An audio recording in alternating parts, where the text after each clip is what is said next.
Assalamualaikum warahmatullahi wabarakatuh. Saya Muhammad Daniel dari kelas 2 Rek A MGT 3. Saya akan membuat video UAS pengantar manajemen dari Pak Iqbal. Saya akan menjelaskan tentang kebudayaan dan gaya manajemen. Budaya merupakan suatu kebiasaan yang dimiliki oleh suatu masyarakat.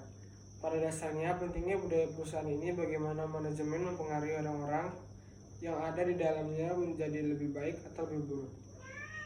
Di sini kita akan mengingatkan nilai-nilai budaya dan tugas manajemen.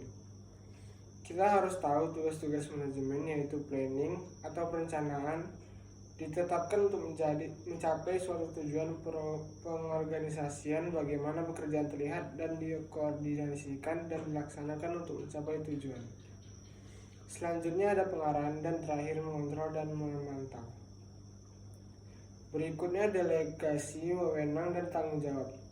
Delegasi dapat didefinisikan sebagai pelimpahan wewenang dan tanggung jawab formal kepada orang lain untuk melaksanakan kegiatan tertentu.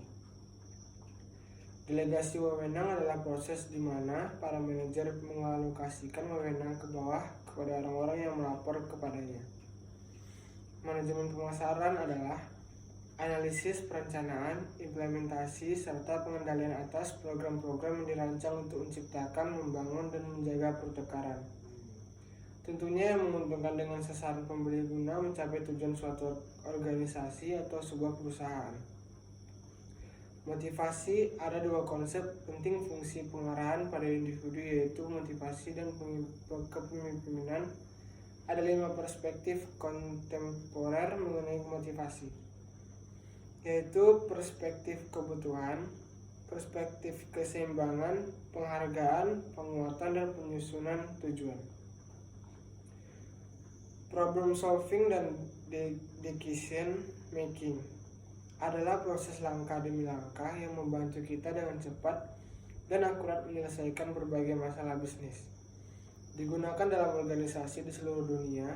PSDM membantu pada semua tingkatan dalam organisasi secara efisien dalam mengatur dan menganalisa informasi dan mengambil tindakan yang tepat.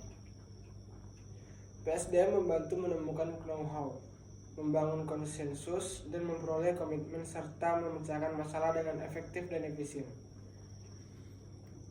Proses PSDM menyediakan kerangka pekerja untuk memecahkan masalah dan mengambil keputusan dengan mudah yang dapat diintegrasikan ke dalam standar operasional prosedur. Pengertian kelompok kerja dalam organisasi. Kelompok kerja dalam organisasi adalah kelompok yang disusun oleh organisasi dengan tujuan untuk menjalankan berbagai pekerjaan yang terkait dengan pencapaian tujuan organisasi. Komunikasi bukan hanya sekedar menyampaikan pesan, ini menyangkut interaksi antara dua insan atau lebih.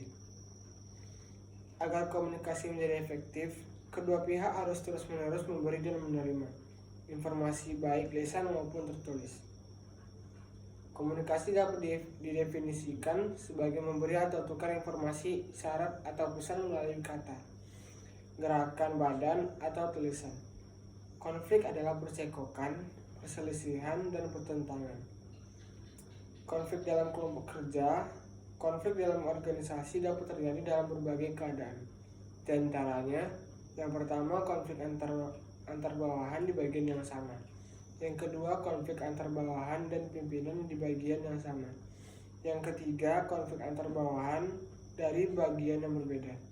Yang keempat, konflik antar pimpinan dan bawahan dari bagian yang berbeda. Yang kelima, konflik antar pimpinan dari bagian. Demikian yang dapat saya jelaskan. Sekian, terima kasih.